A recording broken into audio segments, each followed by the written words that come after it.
Alam nyo ba para kay Tito Badang na ang pagkakaroon ng anak na bakla ay itinuturing niyang sumpa? Pwes dito sa sasabihin ko, sampal sa'yo to at eto ang tunay. Yung mga hinuhusgahan mong bading ay mas successful pa sa'yo ang buhay. Si Vice Ganda, Ogie Diaz, o kahit nga kay Diwata lang tangina ka. Magmumukha kang pulube pag dinikit ka sa kanila. Alam mo bang para sa mga LGBT mas nakakahiya kang nilalang? Mas gugustuhin pa nilang maging bading kaysa maging badang.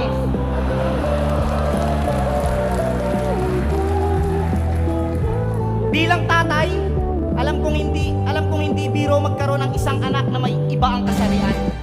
Pero hindi ibig sabihin sa pamilya yun ay malaking kasiraan. Kung dumating ako sa ganong sitwasyon, ako hindi maiinis tang ina. Mas gugustuhin ko pang magkaroon ng anak na bading kaysa magkaripis na ama. Kasi sino nga bang nakakahiya? Yung mga lalaking nagbibihis babae pero kumakayod ng marangal para lang mailabas yung pamilya? O yung mga lalaking lalaki pero nanghihipo ng babae para mailabas yung similya? Kung may kasalanan man ang mga bading, siguro kung may kasalanan man, sa mata lang ng Diyos. Pero wala kang karapatang mangusga.